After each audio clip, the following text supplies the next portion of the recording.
Hello, my lovely Natsukis. It's your bestie Summer, and I have been having a really good day today.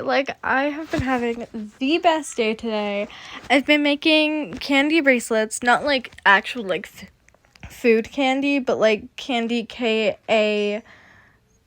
I think that's how it's spelled, but it's these bead bracelets.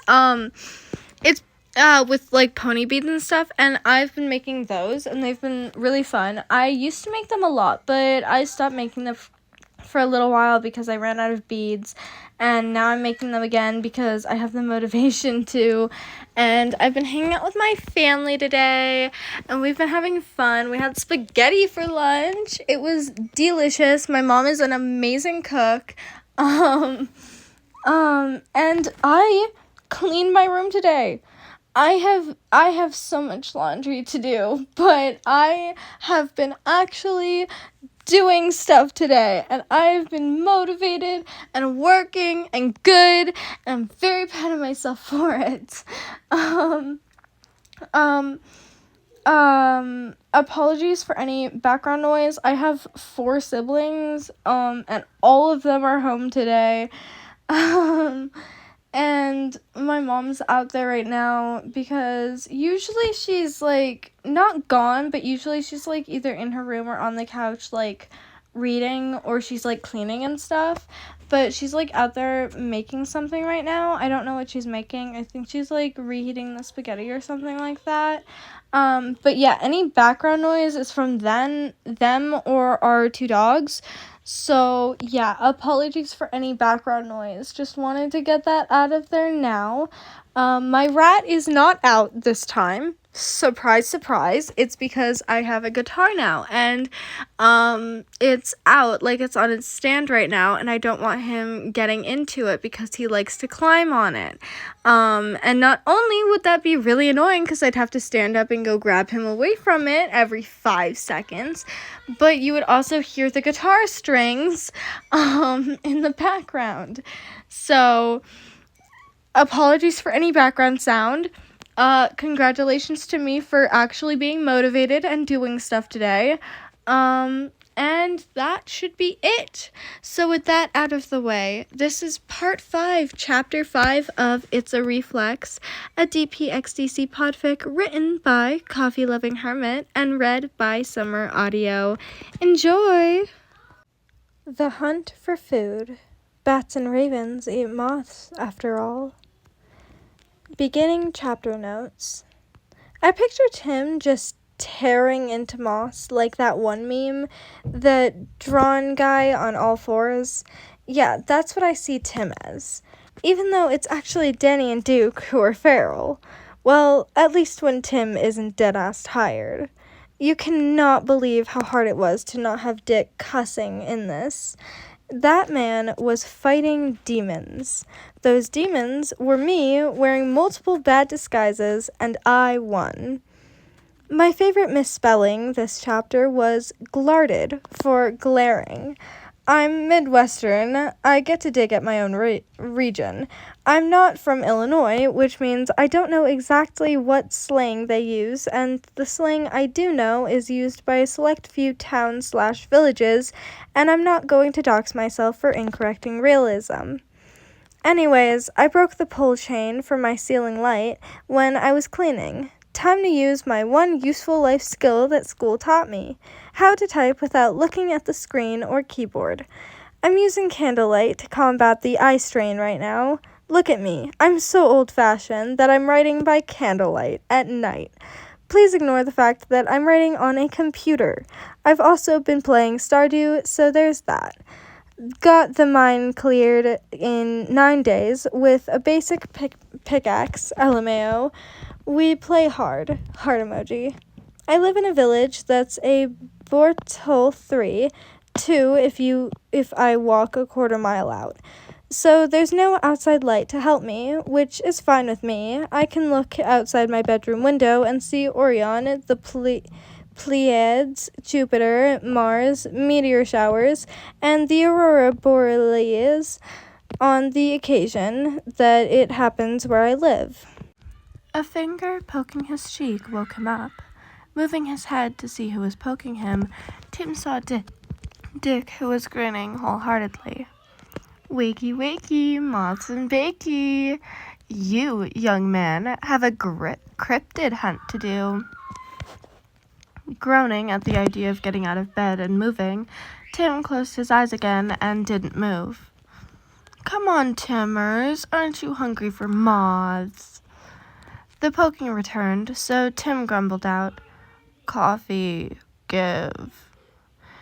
Dick snorted, and rustling and creaks told Tim that Dick had walked to the side of his room. He felt hands lay on him before pushing him back and forth violently enough to make him nauseous. Thankfully, it stopped when Dick started talking, or else Tim might have actually puked. "I already made coffee for you today, Timmers. Now come on, those two are starting to get ready to leave." Tim brought out a hand from the wonderful warmth of his blanket to wave at Dick and come closer. He obliged him as Tim cracked an eyelid open to pin him with a glare. "A deal is once a day. The cup you made earlier falls under the grandfather clause." They had a staring contest that Tim lost 30 seconds in. Since reminding him of their deal wasn't working, Tim pulled out the big guns. Pulling his arms back in, Tim made puppy dog eyes at Dick. Paired with the pathetic blanket burrito look, Tim knew it was only a matter of time before his brother caved. "You got it, Dick. You promised." Seeing his brother waver but not give in, Tim threw out a sad sigh and stared despondently at his high stand. He let Dick simmer in the silence and cover up his laughter as if he were trying not to cry. Hearing a soft coo from Dick, Tim knew he had him hook, line, and sinker. "You fool! You have fallen into my trap!" He was immensely grateful that the blanket covered up his smile. "Oh, all right. I'll give you a small cup of coffee. I've already handed you 2 cups worth of coffee earlier, so it's a small cup or nothing, baby bird." "Good enough for me." With a better reason to stay up, Tim tried to get out of bed. The cocoon of blankets stayed firm no matter how hard Tim tried to get himself out. Wow, who knew blankets are hard to get out of? Fighting poison ivy is easier than this. Tired from his valiant effort already, he looked over at Dick to ask for help when he saw it. The betrayal. Dick was trying to muffle his laughter by covering his mouth with his hand, the other hand holding a phone that was most definitely recording Tim falling and untangling himself. No way, that was not going into the Bat Kids chat as revenge for earlier.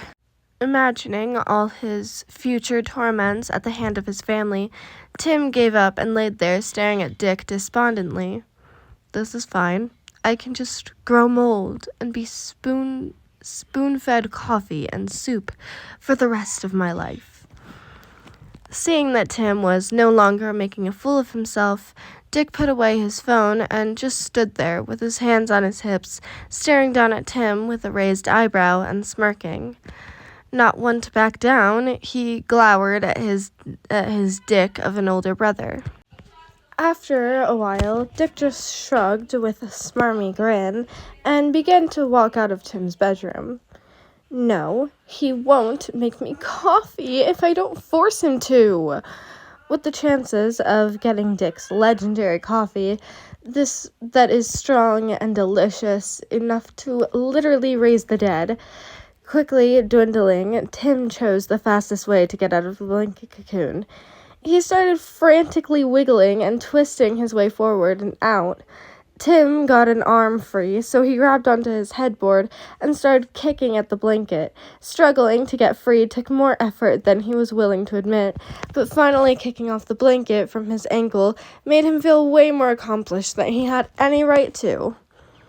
With the only obstacle out of the way, Tim tried to stand up out of bed to jump down and run after Dick. Tired in his hassle, he slipped on a pillow, flopping out of the bed, landing shoulder first on the floor. Ignoring the pain, he scrambled onto his hands and knees and began to shuffle run back to 2 feet when he saw legs blocking his doorway. Dread ate at him as Tim slowly looked up to see Dick staring down at him, phone in hand, shit-eating grin and eyes filled with mischievous intent. The man cackled and began sprinting full tilt down the hallway. Tim quickly scrambled to get up and ran after him. Turning into the living quarters hallway, he saw that Bruce's door was open, the man blinking dumbly at the sight of Dick and Tim running towards him. Dick had just run past him when Bruce decided to try and at least stop Tim from running into Alfred's manor. Bruce started to walk out into the hallway, holding his hands up, but he would have blocked Tim's path to fratricide. So he did the only logical thing and pushed the still waking up man back into his room. "Stay out of this, you blind bat!" If that push was very motivated and very targeted, only Tim needed to know. The resounding thump and a confused, "Huh?" from Bruce definitely made Tim feel vindicated. Up ahead, he saw Dick jumping down the grand staircase. A few seconds later, Tim followed and heard his brother running into the kitchen. Laser focused on his prey, Tim tore into the kitchen and stopped as he took in the hostage scene. The villain was wearing Dick's innocently smiling face and standing proudly next to the sink that's used for the smaller dishes, and was holding out his phone and a coffee pot. The hostage?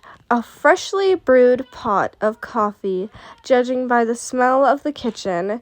The weapon? The sink, ready and poised to drain the life of the innocent coffee. What will it be, Timmers?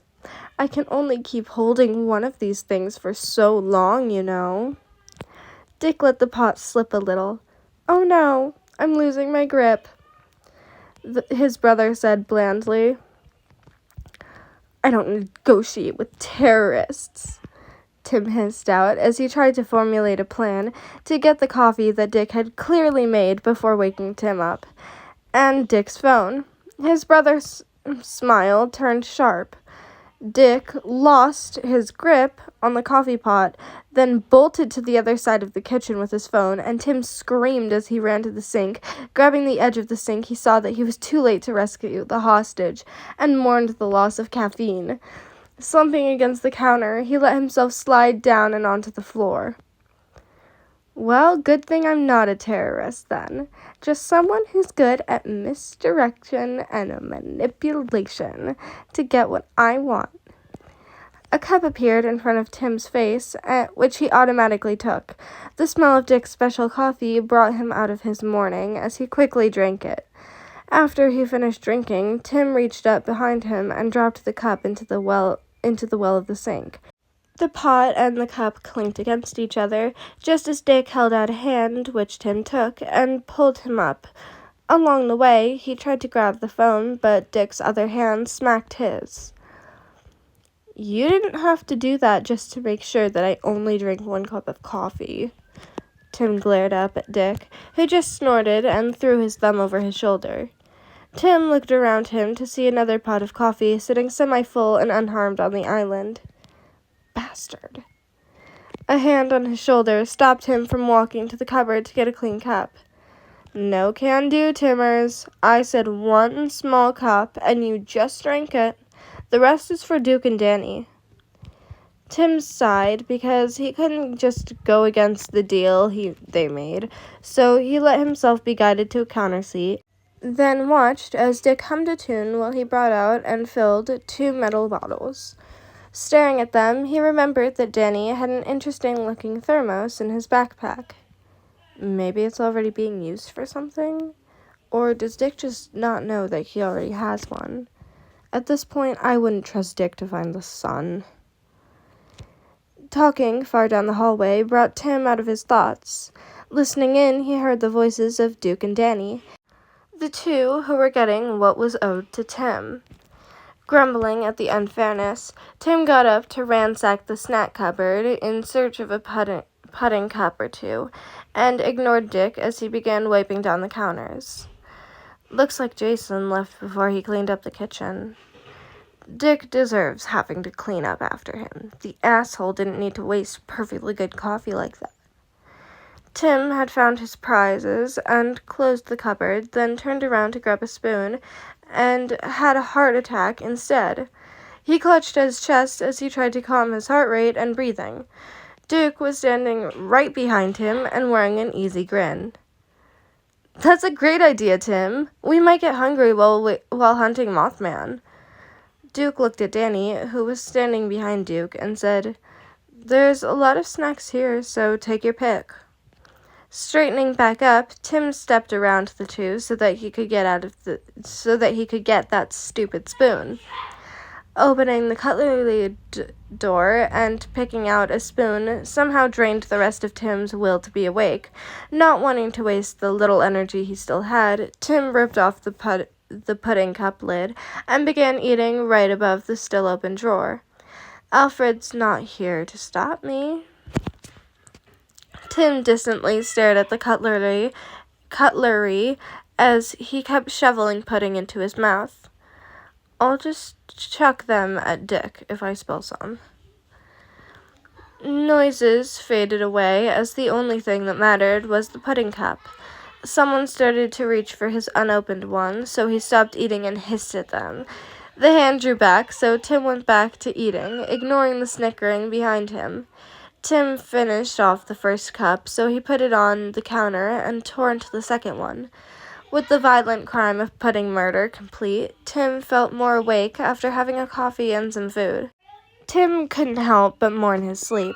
"For 2 whole hours I slept. That's a record for me. Longest undisturbed sleep this month." Grabbing the spoon and the empty cups, Tim turned around to put them in the sink and trash respectively. He caught Duke's eye along the way, so Tim spoke up. "So what's the plan?" There was no way that Tim didn't completely block out whatever they were talking about while he was doing a zombie impersonation with the pudding cup standing in as his brain. Tim plopped the spoon into the sink that Dick was currently washing the dishes in, and Dick scowled at him, but nodded in Tim's mumbled thanks. "Well, I was thinking about taking one of the less noticeable cars, then parking it like a block away from the bridge and just sneaking onto it." They had 2 whole hours to make a plan, and that's what they come up with? I don't know if it's a good thing or not that I accepted Duke's invitation. Judging by Dick's heavy sigh, he agreed with Tim. As he tossed away the plastic cups, Tim took in a deep breath and held it before exhaling, then went over to sit with the other 2 teens. Sitting across from them, he could see that they were eating some fruit snacks. "Do you at least have the equipment ready? Flashlights, pens, and paper, weapons, gloves, and climbing gear?" An affronted scoff from Duke made Tim feel slightly better. Knocking at the kitchen door made everyone look at Bruce, who looks like he was sleepwalking. "Hello, everyone. Who's all ready for tonight?" Tim's heart sped up as he waited for the greatest detective to see what is wrong with this picture. However, the only thing that happened was Bruce shuffling towards the coffee machine to make a new pot. Dick handed him a glass that he had just dried off. "Thanks, J-Lad." Dick just scrunched his nose, sighed, then shook his head before going back to wash the dishes while Duke wheezed out a laugh. Danny just looked lost. "Oh, he's still waking up. I swear, Bruce is worse than me after a nap. Maybe all of these years of crime fighting is starting to take a toll on him.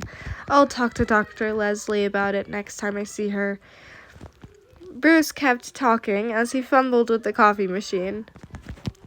"So, why does it sound like you guys are planning to commit a murder?"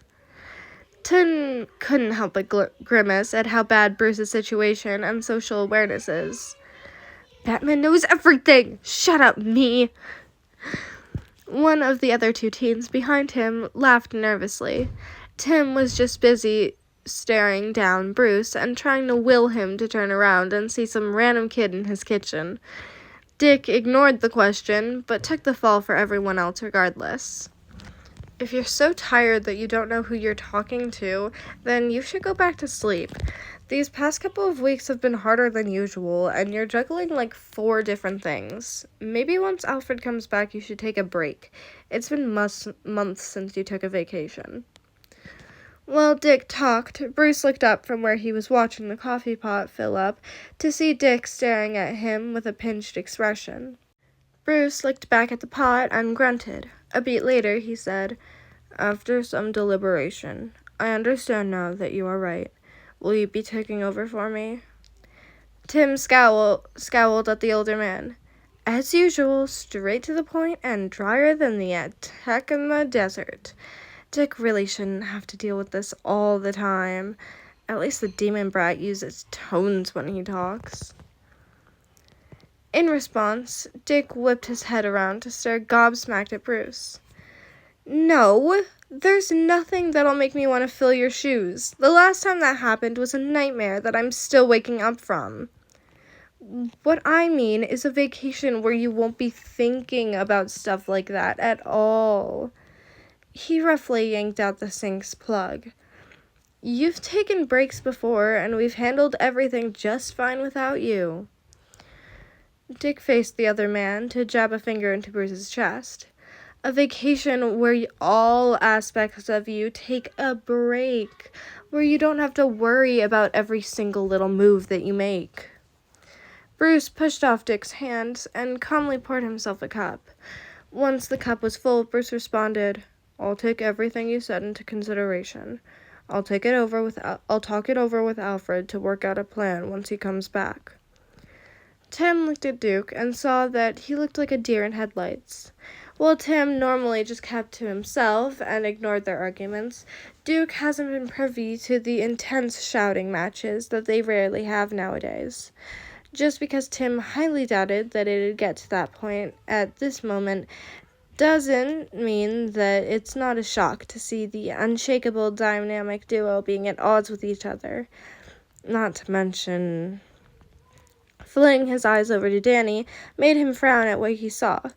The boy was carrying on as if this were a normal thing, barely a hint of discomfort at the scene. Danny was giving Dick and Bruce a blanket sense of privacy by reading the back of the fruit snacks packet, looking wholly unconcerned and overhearing some obviously loaded and concerning words. Once again, eye contact with Duke, Tim nodded towards Danny and moved towards the door. Duke gave Tim a tiny relieved smile and got Danny's attention, focusing back on the root of the current problems. Tim ignored that part of him that was glad that Bruce didn't notice Dick. That would definitely freak out everyone. This family is like cats with tape on their paws, I swear. Tim stood up so that he could curb Duke's and Danny's unnecessary involvement in this hissy fit. This can also be some good blackmail material when the situation gets resolved. Situation? What other situation is there that I'm not remembering? Phone cable. Just as he rounded the corner and opened his mouth to get Dick's attention and tell him that they were leaving, the sound of a chair scraping against the floor stopped the two's standoff. Dick tensed before relaxing himself and looking over at them. Once he realized that he and Bruce still had an audience, he forced a smile. "Sorry about that. I didn't mean to lose my cool back that badly. The old man forgets that he has to take care of himself and that he doesn't have to oversee everything that happens. I also just really hate having to take over his work." Dick morsely looked at Danny. "The past few weeks have been really bad and it's wearing down all of us." Danny looked back and forth between the two men. "No, it's all right. We're all human, and part of being human is to feel emotions." Dick looked relieved when Bruce was still intently focused on his cup that he's been sipping from, not wanting to risk Danny's non-adoption status becoming known, and not wanting to deal with the explosive aftermath. Tim directed the attention to himself. Clearing his throat, Tim began to speak. We were just about to leave, actually, to go and look for Mothman, since he was reported to have been at Craig Bridge earlier today. He finished making his way over to Dick and Bruce. Praying that nothing too embarrassing will happen, Tim gave Dick a quick one-armed hug before letting go. His brother made a choked-up sound that was resolutely ignored as Tim checked to see if his misdirection was working. Tim dodged out of the following hug from Dick. Bruce was staring at the two of them with a soft expression, and Tim felt obligated to give the man a bone. He reached up and patted Bruce on the shoulder before smiling slightly at him and went to stand at the opposite side of the counter where Danny was. Said teen was kneeling down to pick something up, and only the top of his head was visible. Probably his backpack. That kid is really mindful of his stuff. Does he have bullies or something? Tim narrowed his eyes. Should Red Robin have a friendly chat with some people? Blinking away that random and intrusive thought, Tim saw Bruce look up with heavily lidded eyes at the three boys in front of him and nodded at them. You three have fun, and don't get into any trouble that I can't pay you out of.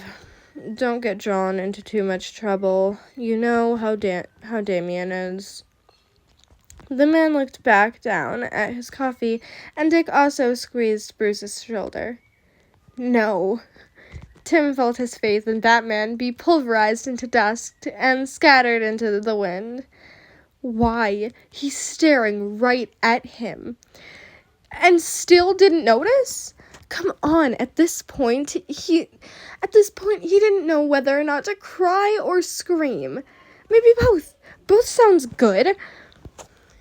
With the two men huddled together and staring down in low tones, the teens clearly being dismissed, Danny, who was standing back up and wearing his backpack, rightfully looked confused. What? My name's not... Tim practically jumped onto the counter to cover his mouth. He grimaced as he felt his hand get licked, so he let go and wiped it on Danny's shirt. Danny looked at Tim in disgust, as if it wasn't his own spit, whispering to Danny, "There's some fights you don't pick." Sliding the rest of the way over the counter to stand up next to his brother and the kidnappee, Tim kept talking. We'll just get stuck here for longer if we don't leave now. Besides, Bruce is surrounded by black-haired kids, so he mixes up our names all the time. Pushing Danny and Duke out of the kitchen and towards the garage with ease. However, Tim popped his head back into the kitchen and asked Dick a question. Hey, can we use the Subaru? Dick blinked, then tilted his head in thought. I was thinking about using the Legacy. Bruce and Dick shook their heads at the same time, to think that they see each other as complete opposites. Bruce said something, but Tim resolutely ignored him and kept his attention on Dick, who raised an eyebrow at him in amusement, while Bruce just heavily sighed. Dick shook his head again, but smiled at Tim like the bleeding heart that he is. No, use the throwaway Camry if you're going to leave it at the Burnside for several hours. It's also the better choice for urban car chases than the subpar, in case you guys somehow find and anger Mothman or something. Jason modded the Camry a couple of months ago. You know how our luck is. Dick waved his hand in the air, and Tim couldn't even be mad about the luck comment. He nodded at them, then went to catch up to Duke and Danny, who were waiting at the end of the hallway. Once they were in a group, they started walking out of the side exit of the manor. Come on, I know which vehicle we're using. It's the Camry from last year. Duke hummed in agreement, and Danny still looked lost, but shrugged and followed behind them. Tim opened the side entrance and started walking to the garage that's used for the more discreet cars. They walk up to the second garage in silence with Tim in the lead. Inputting the key code was unremarkable, but Tim made sure to block Danny's sight. Just because he's not a threat doesn't mean that he can't become one. The less he knows, the better. Walking in, Tim flicked on the lights while Duke went over to the car shelf and grabbed the right seat. Dudes, are you guys sure that we're allowed to just take a car? Danny called out from the garage doorway. Tim ignored him as he was looking over the cars to find the Camry that Dick said was free to use. Duke saw that he hadn't found the Camry yet, so he hit the button on the fob. The car's lights flashed, so Tim and Duke walked over to it. Then Tim opened the driver's door and slid in. It'll be fine. If someone didn't want us to mess with a specific car, they would have left a note. Duke distractedly called over his shoulder as he did an external check of the car for any identifying marks.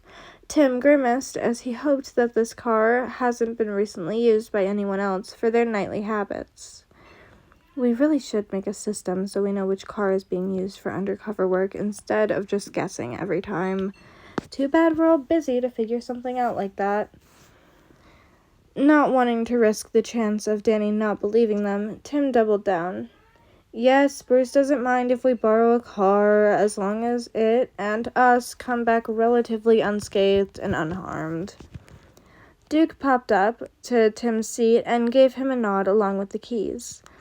He nodded back and started up the car as Duke went back to Danny and started talking to him, probably reaffirming that it's all right to take a car. A disappointed sigh escaped before Tim could stop it. World's greatest detective, my ass, he mumbled. Bored already, Tim leaned his head against the steering wheel and closed his eyes. Waiting is so annoying. What's taking them so long? A touch on his shoulder made him jolt and sit properly, and he saw Duke shyly smile at him. Hey, Tim, do you mind if I drove us there? You look like you're about to fall asleep again. Tim frowned up at Duke. Fall asleep? I'm not gonna fall asleep. He relaxed into his seat. I can drive us there just fine, Duke. I won't fall asleep, I promise. Duke looked at him skeptically. Oh, yeah, no. You look like you're going to fall asleep at the wheel there, bud. Danny propped his head over Duke's shoulder, with only his eyes visible. It's very dangerous to drive while tired, you know. I don't want to become a cross at the side of the road. Tim felt off-kilter after hearing that. What the fuck did I just hear? He blinked up at the two, but got out of the driver's seat anyway. Oh, right, he's Midwestern. I forgot that they speak like that. Not wanting to deal with any potential paparazzi catching sight of Danny and blowing this more out of proportion than it already is, Tim opened the backseat door for him. There was also no way that he was going to be stuck in the back seat with some random person that his brother forcibly took home as he walked around to the front of the car and got into the passenger seat. After everyone got in, Duke started up the car, and as they waited for the garage door to open all the way, Tim realized that the 2 pudding cups wouldn't tide him over. However, since it was almost 9:30 at night in Gotham, no stores would be open, except for one. Can we go to Walmart to get some more stuff? Backup supplies, extra food, and some coffee, for example. Duke faced him and smirked while ignoring the now fully open garage door. Tim, you and Bruce got a lifetime ban from Walmart, while the workers and fish probably appreciate the better living conditions. The managers didn't like their workers being stolen and unionized. We're not going for any reason while you're in this car. I don't want to be charged with cooperate espionage just because I was seen with you.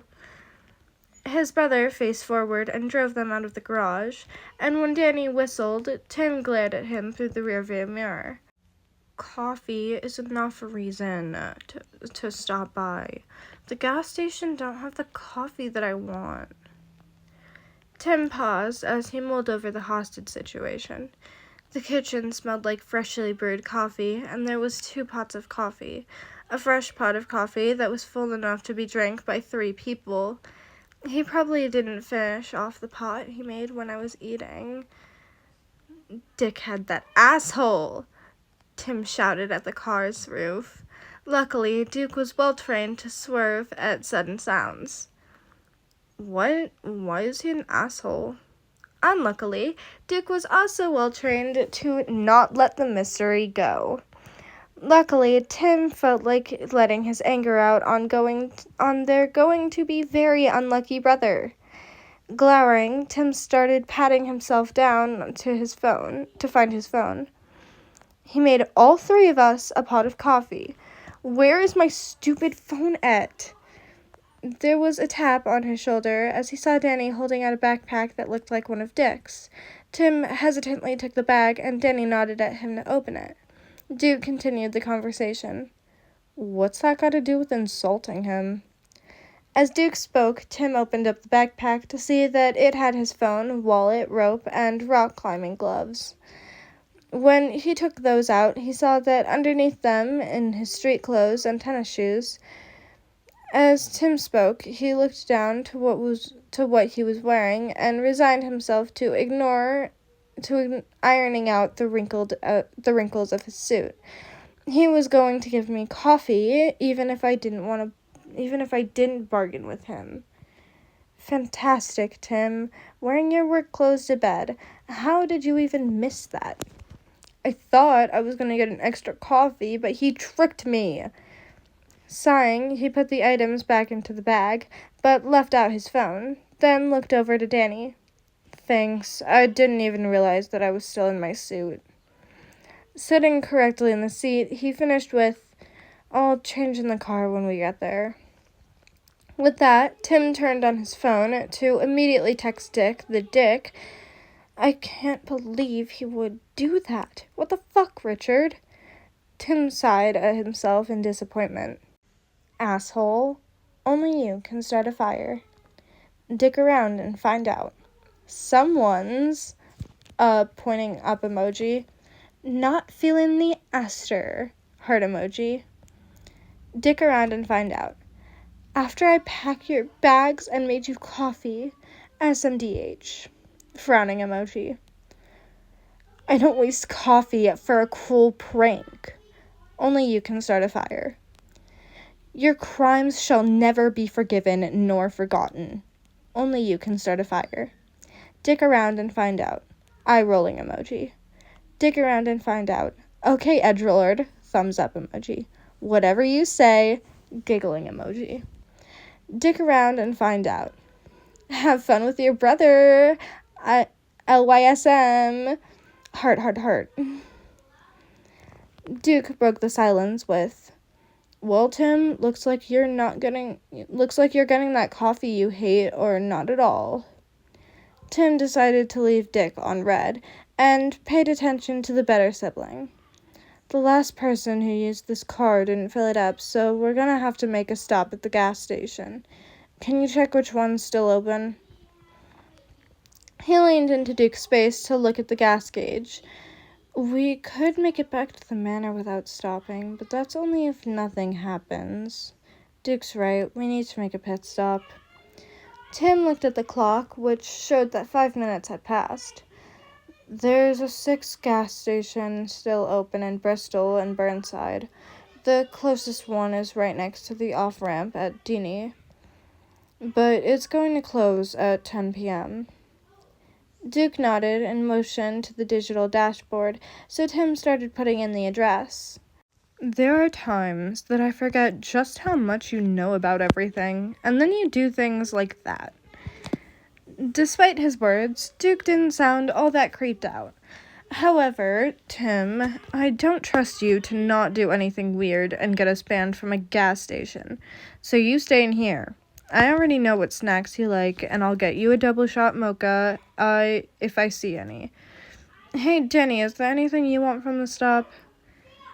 Danny looked confused. Oh, I'm not going inside with you? Duke looked through the rearview mirror at Danny. Tim felt relieved at Duke's choice. Good thing that he's a quick thinker.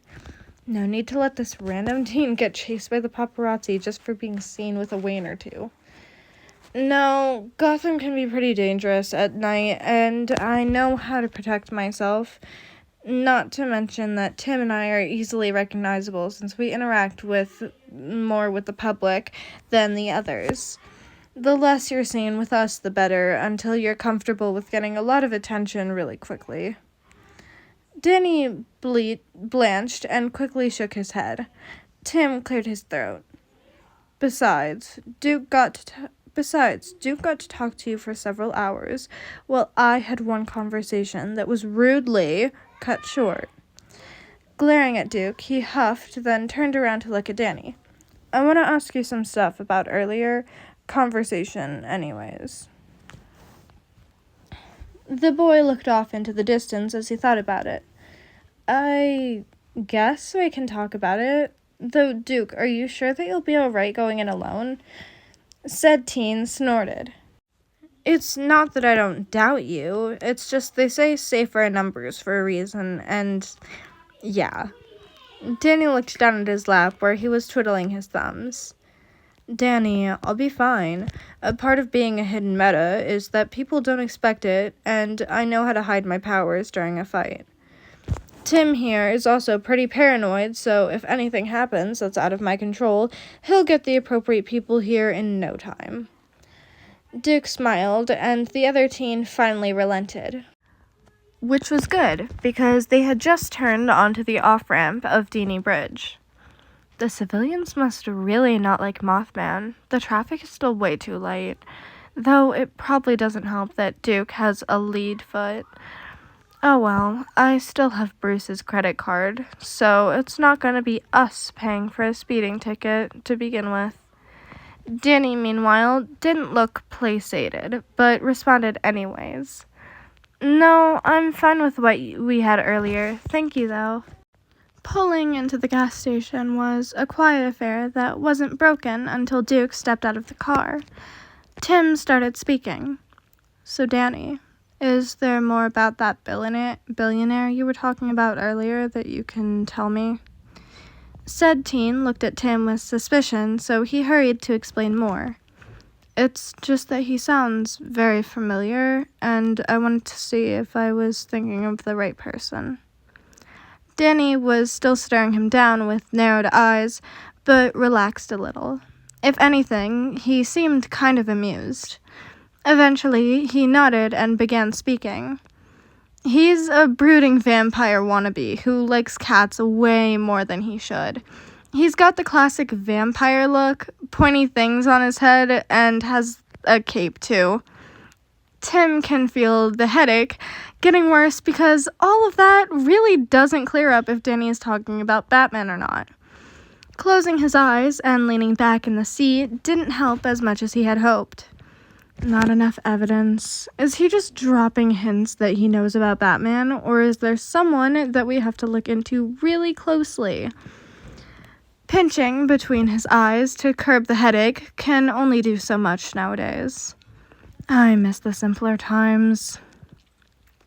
A beat of silence before Tim spoke up again. Anything else? There's a depressing amount of people who fit that description. When Danny kept silent, Tim opened an eye and looked through the rearview mirror to see the teen sitting still. I have had to deal with a lot of suspicious people for the past few years, so I like to help others where I can. Tim saw the near unnoticeable full-body jolt at the words, help. As small as it was, Tim had been trained by Dick and Cass to read body language. Tim kept talking. You can trust all of us to help you. Dick wasn't exaggerating when he says he's fought billionaires, and a lot of them. Any of us will help you if you want it. We'll fight them in court or at the Denny's parking lot at 3 a.m. Danny's jaw clenched, and his whole body tensed at the word fight.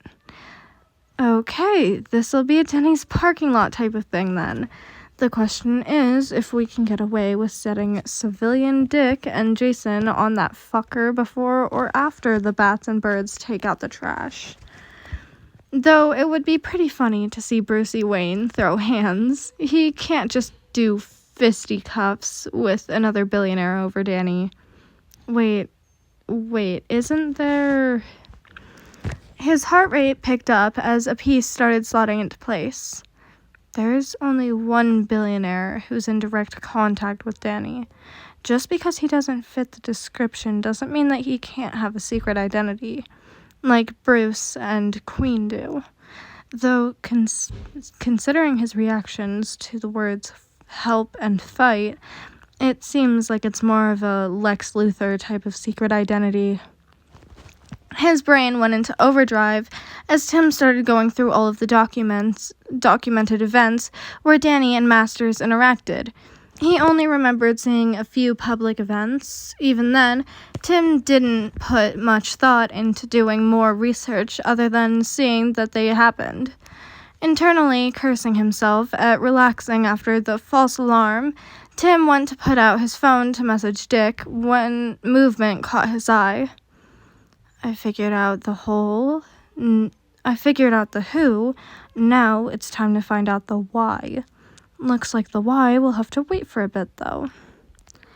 Danny had turned his head to look at Tim, and seeing his thinly veiled desperation was like a punch in the gut. So Tim continued speaking as if he wasn't already planning on destroying Master's life. Do you want to talk to me about it? Danny's lip wobbled slightly, but he kept silent. I can get you in contact with Batman if you want. He'll help you, no matter what your situation is. The boy still didn't say anything as he kept staring into Tim's soul. Tim was starting to get anxious. I've never dealt with a victim who's acted like this. What's keeping him from getting help? Batman is a surefire way of getting rescued. Everyone knows that. Could Danny be scared of Batman? Plenty of people are, but they're usually criminals.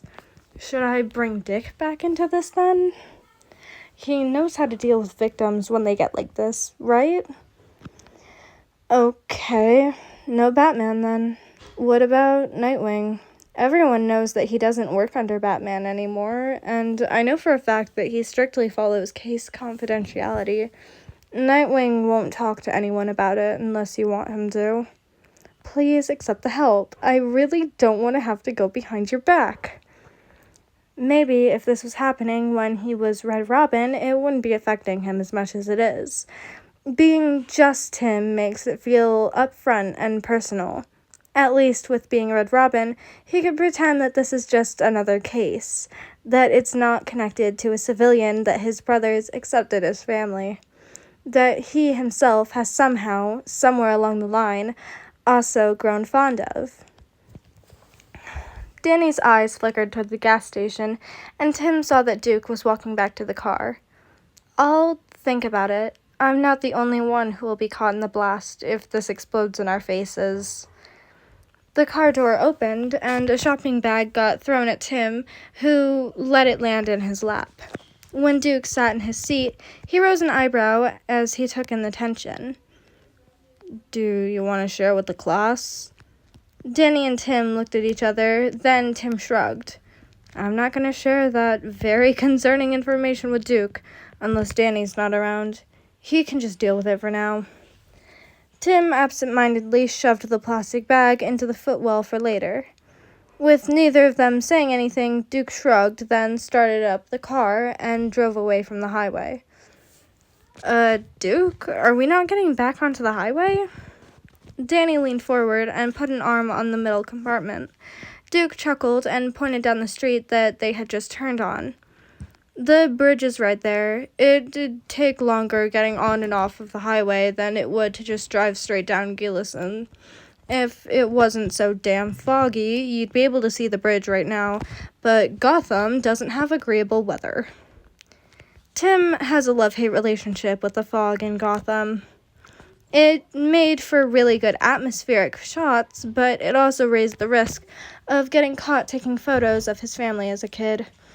To get a clear shot of Batman, Robin, and Nightwing, he would have to get closer to them and did have several close calls.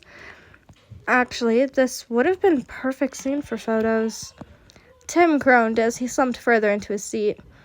If I knew it'd be foggy, I would have taken out my camera. Tonight would have been perfect for liminal space bridge photos. Duke laughed at his pain while Danny started searching around for something. Yeah, first said something about how you'd like to take photos on the trip. Dick's really trying hard to stay on my good side, huh? So he told me to give this to you before we went cryptid hunting. Once again, Danny was holding out to him another one of Dick's backpacks. Tim took it and immediately opened it to see 2 of his cameras and some add-ons. Not too bad. He's got the right cameras and gear for low-light conditions. That reminds me, did you get the charging cable yet? If they didn't send it, we can just hunt around the manor for a USB Mini when we get back. He started sorting through it all and began to add the gears to the camera that he chose. Behind him, Danny softly laughed. Yeah, he said that he'd listened to you talk about cameras enough to know what stuff you'd want. And no, the cable didn't arrive. I don't mind waiting until tomorrow, though. I rarely use my phone anyway. Tim was about to retort that letting people know where you are, well, on one of the crime capitals of the world, is enough of a reason to keep your phone charged. Instead, Duke cut him off. We're here. The on-ramp is, just around the corner, so I'll take Danny out to scout for entry points while you change. Frowning while the 2 got out of the car with their own backpacks, Tim opened up the first backpack and climbed into the back seat. After changing, Tim shoved his suit into the first backpack, then grabbed his chosen camera. No sense in folding my suit if I'll be fighting the wrinkles in it anyway. Oh, I hope that Alfred doesn't see what I'm doing to it. Tim got out of the car and couldn't help but hope that Mothman isn't real. That stupid insect better not exist, but if it does, Damien must never know. He glared down Gleason Street and at the barely visible on-ramp that leads to the bridge. If Mothman's real, I'm going to make a petition to change the name to Man-Moth just to spite it. Slipping the camera straps behind his neck, Tim started walking down the street. There is no brother or kidnappee in sight. Running the probabilities of them getting caught up in something, he discreetly looked around for anything to give him a clue. There was nothing. No sound, no brothers, no kidnappees, just straight nothing. He subtly began reaching into his hoodie pocket for the bow staff that Dick packed into a hidden compartment. A scrape of someone walking onto concrete came from behind him. Too close to pull out the staff in time. Whirling around, Tim started to throw out a punch when his fist was caught. Oops, sorry. He looked up to see that it was Duke, who looked sheepish. I forgot you're a fight first, questions later kind of guy. We just thought that it'd be funny to play a prank on you. Getting out of his fighting stance, Tim saw that Danny was standing off to the side and behind Duke. Danny shyly waved at Tim, and so he waved back out of shock. Focusing back on Duke, Tim snorted. You're good. It was actually a pretty good prank, but you guys could use some work. He smirked at Duke. Duke scoffed in offense and started walking to the bridge, but he turned around to walk backwards and didn't wait for the others to catch up. Come on, you slowpokes. Who knows how much longer Mothman's gonna stay in Gotham? There's a giant bat in town, and bats eat moths. Tim and Danny exchanged exacerbated looks before they both smiled and walked after Duke. How much you want to bet that Duke's gonna trip? Danny whispered to Tim. He gave a thoughtful hum. Duke squinted at them, but he was too far away to clearly read their lips. He's sure-footed enough to run on clotheslines, so I wouldn't bet on it. Stumble, maybe, but Duke's not going to fall on his face or anything. Tim whispered back and got a raised eyebrow from Danny, but he didn't explain more than that. Up ahead, Duke stumbled over a piece of trash, but ultimately didn't fall. Danny scoffed in disbelief that he would have lost the bet if Tim had taken it.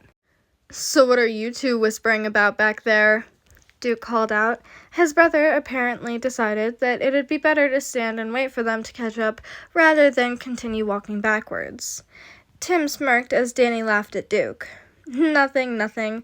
Tim and I were just talking about the wonderful and beautiful city of Gotham and how clean it is." Duke scrutinized them with a frown.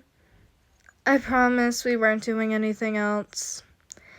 Tim and Danny shared a look, and he felt way too smug about Duke's disbelief than he probably should.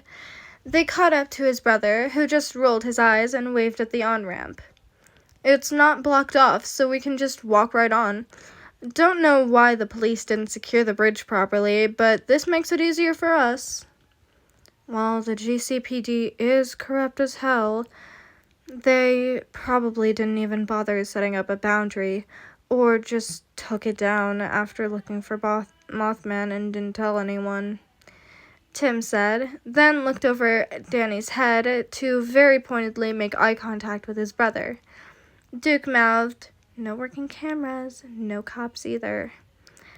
And Tim nodded.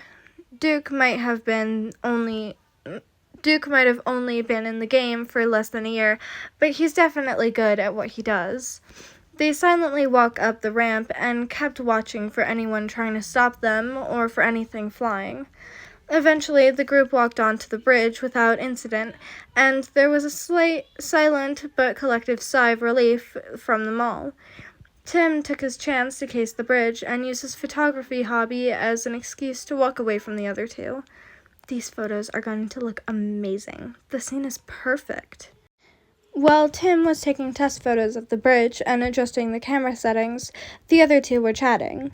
There was a loud laugh from Danny, and one of them started running to the center of the bridge. Tim spun around to see what was going on. Upon seeing his brother at the perfect distance for a shot, Tim became excited, and he practically jumped at getting the chance of an unscripted photo shoot. Focusing entirely on getting good photos, Tim brought up his camera, got a shot of Duke's smile as he ran by. Knowing that his brother was going to stop at the center of the bridge, Tim quickly took another shot of Duke skidding to a halt. Tim didn't breathe as he slammed his knees into his kneeling position just as Duke got into his own position. Duke stood in the middle of the bridge, pointing into an empty sky and shouting, "This is my bridge now, Mothman!" The second-hand embarrassment is strong within him. Despite heavily cringing on the inside, Tim did get a pretty good photo out of it. He quickly snapped an extra photo before Duke got out of his pose. Polaroid cameras are nice, but digital definitely beats them in speed. Wanting to see the results, Tim got out of his kneeling position and started looking through the camera's library. "I wasn't aware you watched BuzzFeed Unknown Preternatural, Duke," he absent-mindedly threw out. "Aha!" The search took a while, but he found the correct photos. A while ago, Tim had made Oracle mad, so she changed his camera's library to go from oldest to newest. Tim couldn't find the time or energy to fix it, even though it was annoying to backspace all the time. "It looks alright, but I wish that I had gotten a more controlled shot." A wide shot at a low angle with Duke in the center of the bridge and photo. The background has a dense fog circling the bridge that was illuminated by the mute orange street lamps of Burnside that made it look like the glow of a giant out-of-control blaze. The 3/4 shot with Duke's left arm pointed up to the sky, right arm clenched into a fist next to his chest, looking ready to throw an uppercut, his legs in a classic fighting pose, and his body facing towards Tim, even though Duke was shouting down the bridge. All of the grime, trash, and damage of the bridge made Duke stand out. He's the only source of bright color with his clean red jacket, yellow shirt, and blue jeans. It looked like he was throwing a one-man riot. Would Duke be fine with it if I put this on my online portfolio? It's an amazing shot. Maybe I could get him to pose for me at some point. Hopefully I can just bribe him with something instead of going straight to blackmail. I'd like to keep my cards hidden as long as possible. Denny spoke up from behind Tim. Is that why it sounds familiar? He felt the boy look over Tim's shoulder to peek at the photos, so Tim moved the camera to show him. Oh wow, Tim, that's amazing. Are you a professional photographer or something? No, I just like taking photos as a hobby. I do have a blog where I post them, though. We could look through them when we're back at the manor if you want. It was hard to not let that boost his ego. It really was. Hearing someone that wasn't in the family or adjacent to it so earnestly and openly compliment his photos always felt like whiplash. Danny is just being nice. You can't rule out him trying to get into your good graces and trying to use you.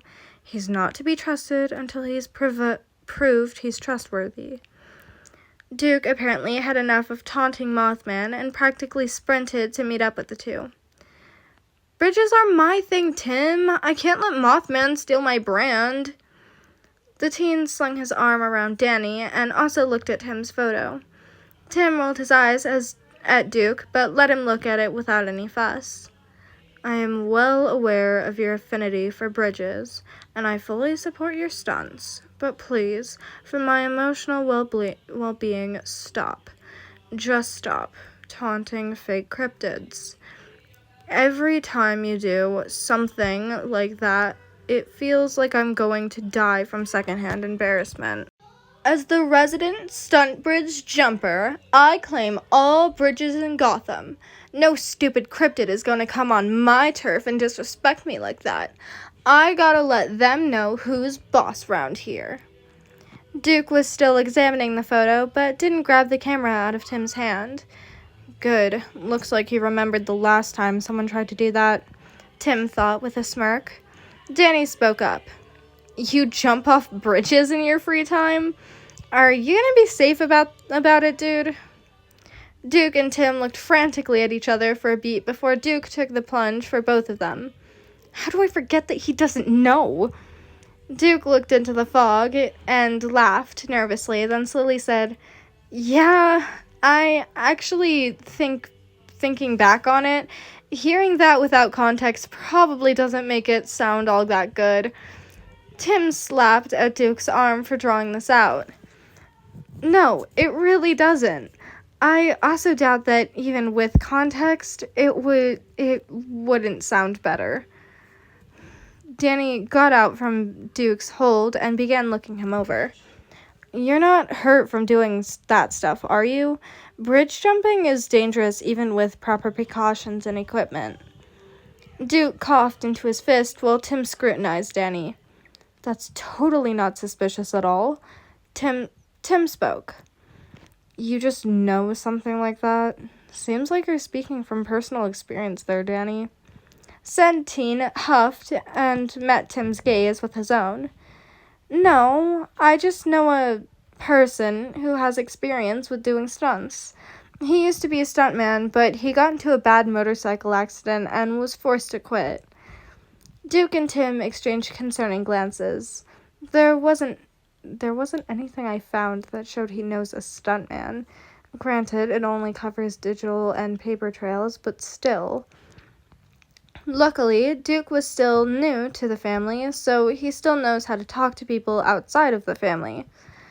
Is he alright? I know that motorcycle accidents are tough to recover from.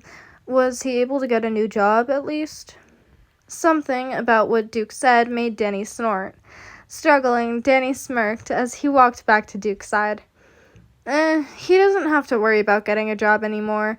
That accident made him a free spirit. Danny was trying to hold in his laughter. He's all revved up and roaring to go nowadays. Danny lost his battle and started laughing at something only he found funny. Duke was visibly getting creeped out by Danny, and he was slowly inching his way towards him. Dude, are you okay? Something like that isn't funny. Tim agreed with Duke. Usually the only people who laughed at something like that were criminals, insane, or worked in the field. Neither of those options were good for teens who were in their freshman year of high school. Hypocrite. You were in the field during middle school. What does that make you? Shut up, I'm a vigilante and nothing else. Pushing away the inside thoughts, Tim refocused on the present. Alright, with those types of jokes. Danny was explaining himself while staring and kicking at the ground. Johnny said that when he's feeling down about what happened, it cheers him up by thinking of all the jokes he gets to make now. I know a lot of people who have a similar sense of humor, and so do I guess. And it's kind of hard to remember to not make jokes like that when I'm around others. Duke narrowed his eyes and frowned. Did you get that type of humor because of your accident? Danny hesitated before he nodded. Was it really bad? The boy nodded again, and Duke looked crushed. Do you want to tell... Duke cut himself off and looked at Tim. Wait, hold up. Danny was in a bad accident? Nothing serious appeared in his hospital records. Well, Tim knows I'm a meta. He won't judge you, and he definitely knows how to keep secrets. Tim felt himself tense up. Is this going to be the why for Master's plot? He spoke calmly, even though he forced himself to talk like Timothy Drakewayne and not Red Robin. Nothing will change between us, just as nothing will change about the offer I made you. If you rightfully don't want to share personal information, then that is all right as well. It won't affect anything. Ignoring Duke's confused and pointed stare, Tim kept his steady eye contact with Danny. After some very heavy scrutinizing, Danny spoke. You can call me a meta, I guess. I was in a lab accident that gave me a few powers. The teen's face soured. Can you not tell anyone? Only a handful of people know, and I just really don't want it to be known. It'd put a huge target on my back that I really don't want to deal with. Sucking in a breath, Tim wrestled with himself to not go full Red Robin mode and hunt down Masters like the rat bastard that he is. This is definitely the why. Danny must have an impressive power set to warrant such a move from the rat bastard. No one should be used as a weapon. The urge to immediately rope Dick into this mess was strong, but Tim couldn't risk driving away Danny. Taking a photo out and calling someone after a reveal like that would be extremely suspicious, and Tim really doesn't want to find out what Danny's powers are while chasing after him. Luckily, Duke took over the questioning for Tim. What kind of lab accident gave you multiple powers? It must have been pretty bad.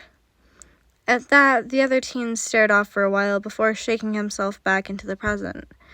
Denny shrugged and kept a sense of nonchalance. I took what doesn't kill you makes you stronger a little too literally.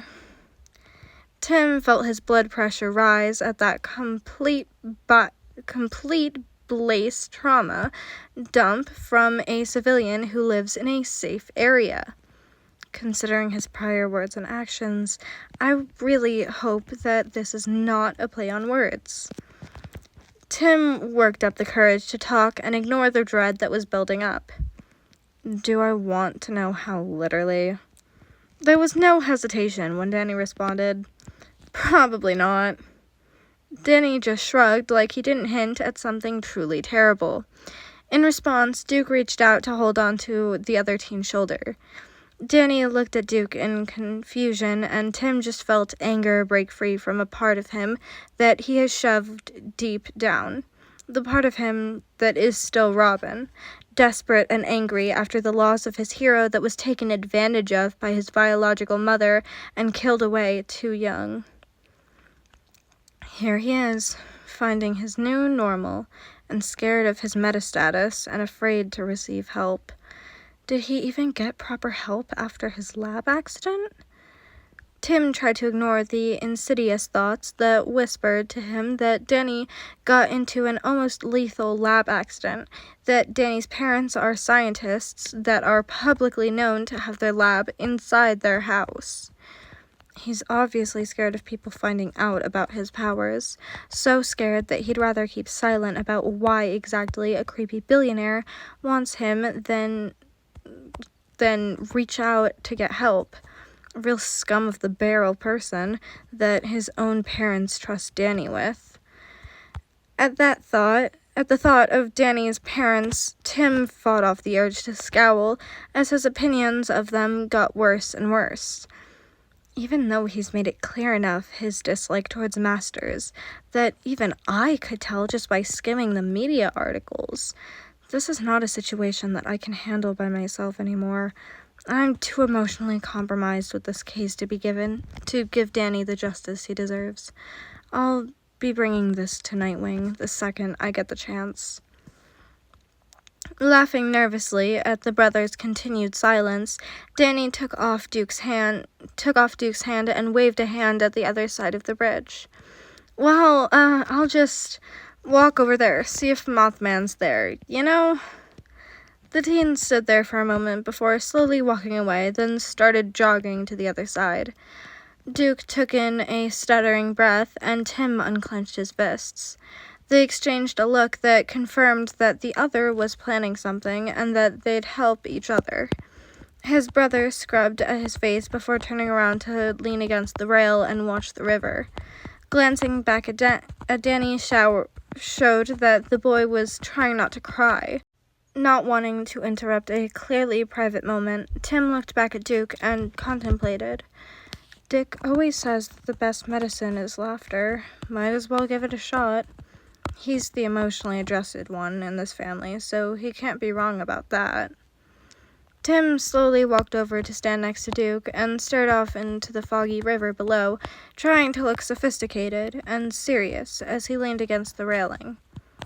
You know, if we do find Mothman. He turned to look Duke dead in the eyes. I'm changing your contact name from Lamp Brother to Mothman's Lamp. Duke looked like he ate a moth. End notes. Tim, that dumb bitch. If he could have just looked Danny square in the face and realized he doesn't belong here, then I wouldn't have been forced to take his car. The asshole. Why would he make me do this? He's only here because this is now situational and assumption training. Also, Tim, so I looked at your government files and pieced together that you have an older man who's after you and that you're a victim of bullying. I believe that this whole field trip is a ploy to get to you somehow, and I took that personally. That man will be going down. I just want to know how fast you want him to mysteriously disappear, so I can use the best plan for it. To help you choose, I stayed up all night making this PowerPoint. Duke plus Danny, prepping for Mothman. So, anyways, I started blasting. Bruce. Coffee. Dick, trying not to angry cry. You a stink ass hoe. Handle your own damn shit, fucking bastard. Tim, bitchy, ruthless, uncaring, cunty, egomaniac. Danny, I'll just, sit here in the back seat, menacingly, silent and forgotten. Don't mind me. Who wants to guess who are my two favorite characters? If you guessed Dick and Tim, then you're abso-fucking-lutely right. They're just two little gremlin guys having a grand old time. Good, bad, who knows? They certainly don't, LMAO. I like to imagine that they fight over Bat Burger Nuggies during patrol covered in all alley grime while inside the restaurant. They bought 5 dozen. That it's the principle of the matter, LMAO. Also, the Tumblr post that started this, and the Walmart ban that was referenced. And And that was part 4, chapter 4 of It's a Reflex, a DPXDC podfic written by Coffee Loving Hermit and read by Summer Audio. I started reading this at 10 in the morning, like Wednesday, like the day this is supposed to be posted. I recorded the intro and the beginning notes last night, but I recorded the rest of this starting at 10 in the morning. It's 1:54 right now. And I have had so many interruptions. First interruption being my siblings and me going outside to hang out for a little while, and then one of our friends showing up in an ice cream truck because her mom has an ice cream truck that she drives around town. And then my mom kept leaving music in front of my door. It was honestly kind of like super funny. And then we had lunch, and then I had to talk to my friend because they were supposed to stay the night tonight, but they got busy, so they're staying the night tomorrow night. And so yeah, I have to clean my room. And I have to do a bunch of school. And I finished editing this because I was editing it as I was reading it because I needed to save time. So today has been very chaotic, and I've just been trying to finish reading this chapter the entire time. This was a long chapter. This chapter was so long. It's an hour and 14 minutes. So you're welcome for the food. Eat up. And while you're eating, drink some water. Do it. I've been getting better at doing it, so you better get better at doing it. We can do it. We can get better at drinking water together. Boom. Goals. At least drink 1 cup, please. I don't want y'all fucking dying of thirst. No, because any background noise is my siblings screaming and my mom playing music and my siblings screaming. I have 4 siblings, so there's a lot of yelling. There's like so much yelling. Like, I'm so glad I don't have more. So many people have like more than 4, and I don't know how they can deal with it. So yeah, that's pretty much it. I have to get this video up. It's gonna be up an hour late, so with all of that out of the way and me ranting out of the way, I hope you all enjoy, and I hope you all enjoyed, and have a wonderful day. Bye!